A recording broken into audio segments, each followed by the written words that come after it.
Hi friends, YouTube पर आप सभी का स्वागत है। दोस्तों, मैं फिर से आप सभी के सामने BHDLA 137 का एक सबसे महत्वपूर्ण प्रश्नों को लेकर आया हूं इस वीडियो के माध्यम से। और यह एक ऐसा प्रश्न है जो हर बार एग्ज़ाम में आता है और इस बार भी एग्ज़ाम में आने की संभावनाएं 100 में 110% है। तो मैं आप सभी से हम्बल रिक्वेस्ट करता हूँ कि आप इस वीडियो को पूरा देखें, क्योंकि आप जब इस वीडियो को पूरा देखेंगे तो समझ में आ जाएगा कि आखिरकार कौन सा मैं प्रश्न पढ़ाने वाला हूं और कौन सा प्रश्न जो है एग्ज़ाम के लिए काफ़ी इम्पोर्टेंट है। तो आप इस वीडियो के अंत तक बने रहें, क्योंकि ये प्रश्न जो है प्रीवियस ईयर के प्रश्न पत्र में बार बार पूछा गया है और इस बार भी एग्ज़ाम में आने की संभावनाएं काफ़ी अधिक है। तो स्टार्ट करते हैं और आइए और चलते हैं, जानते हैं कि कौन सा प्रश्न है जिसके एग्ज़ाम में आने की संभावनाएं काफ़ी अधिक है। तो प्रश्न एग्ज़ाम में आता है कि औपचारिक और अनौपचारिक लेखन में अंतर को स्पष्ट कीजिए। ओके, फिर से प्रश्न पढ़ दूं।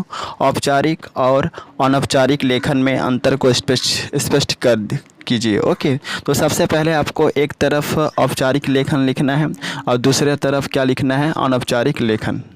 और इससे पहले लिखना है कि औपचारिक और अनौपचारिक लेखन में निम्नलिखित अंतर पाए जाते हैं, जो इस प्रकार है।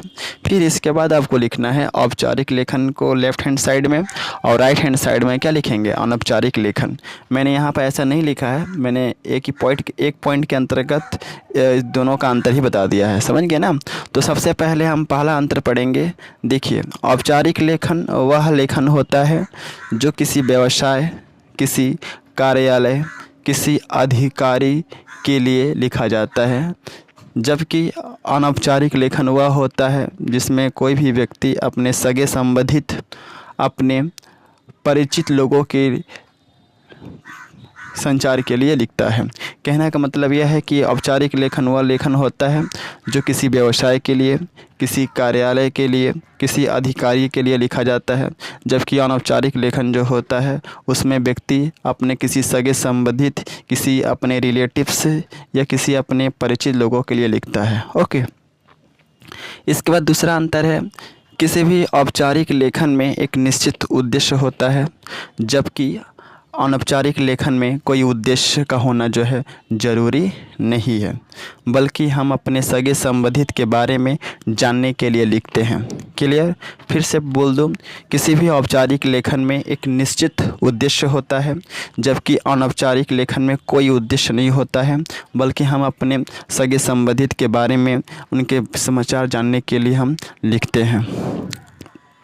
इसके बाद औपचारिक लेखन अक्सर संक्षिप्त रूप में लिखा जाता है, जबकि अनौपचारिक लेखन को हम संक्षेप या थोड़ा बहुत बड़ा करके लिख सकते हैं। क्लियर? फिर से कह दूं, औपचारिक लेखन अक्सर संक्षिप्त रूप में लिखा जाता है, जबकि अनौपचारिक लेखन जो होता है उसे हम संक्षेप या थोड़ा बहुत बड़ा करके भी लिख सकते हैं। इसके बाद अगला अंतर है, औपचारिक लेखन में शिष्ट शैली का प्रयोग किया जाता है। ओके, जबकि अनौपचारिक लेखन की भाषा हमारे हृदय को स्पर्श कर लेती है। कहने का मतलब यह है कि जब हम औपचारिक लेखन लिखते हैं या औपचारिक पत्र लिखते हैं तो उसमें शिष्ट शैली का प्रयोग किया जाता है, शिष्टता का प्रयोग किया जाता है, जबकि अनौपचारिक लेखन में हम जिस भाषा का प्रयोग करते हैं वह भाषा डायरेक्ट हमारी हृदय को क्या करती है, स्पर्श कर लेती है, हमारी आत्मा को क्या करती है, स्पर्श कर लेती है। तो यह अंतर हो गया। इसके बाद है शिकायती पत्र, संपादकीय पत्र, प्रधानाचार्य को पत्र और आवेदन पत्र। यह सभी औपचारिक पत्र के उदाहरण है, जबकि अनौपचारिक पत्र अपने माता पिता, दोस्त, बहन आदि के लिए लिखा जाता है। क्लियर? शिकायती पत्र, संपादकीय पत्र, प्रधानाचार्य को पत्र, आवेदन पत्र, ये सभी are example of official letter, यानी कि औपचारिक पत्र के क्या हैं, उदाहरण हैं। जबकि अनौपचारिक पत्र जो होता है हम अपने माता पिता के लिए लिखते हैं, अपने अपने दोस्त मित्र के लिए लिखते हैं, या बहन के लिए भी लिखा जाता है। तो इस तरह का लेटर को हम बोलते हैं अनौपचारिक लेटर। ओके, या औपचारिक पत्र। औपचारिक पत्र में लिखे गए वाक्य जटिल होते हैं जबकि अनौपचारिक पत्र में लिखे गए वाक्य क्या होते हैं, सरल होते हैं। फिर से कह दूं, औपचारिक पत्र में लिखे गए वाक्य जटिल होते हैं, जबकि अनौपचारिक पत्र में लिखे गए वाक्य क्या होते हैं, काफ़ी सरल होते हैं। तो आई थिंक जो है आपको इस वीडियो में समझ में आ गया होगा कि औपचारिक पत्र और अनौपचारिक पत्र में क्या डिफरेंस है, क्या अंतर है। तो अगर आपको नहीं समझ में आया है तो ये वीडियो को आप दोबारा देख सकते हैं, आपका जो डाउट है वह क्लियर हो जाएगा आई थिंक। ओके, और इस वीडियो के माध्यम से ये कहना चाहूँगा कि मेरा एक टेलीग्राम चैनल है जिसका नाम है इग्नू लर्नर। तो आप इस टेलीग्राम चैनल से जुड़ जाइए, क्योंकि जैसे ही आप इस टेलीग्राम चैनल पर आते हैं, इसका जो PDF आप जो स्क्रीन पर देख रहे हैं, यह PDF आपको मिल जाएगा। और इसके रिगार्डिंग बहुत सारे वीडियो जो हैं इस सब्जेक्ट के मैंने अलग से प्लेलिस्ट बना करके रखे हैं। वे सभी वीडियो को अगर आप देख लेते हैं तो आई थिंक जो है आपको अलग से किताब पढ़ने की कोई ज़रूरत नहीं पड़ेगी।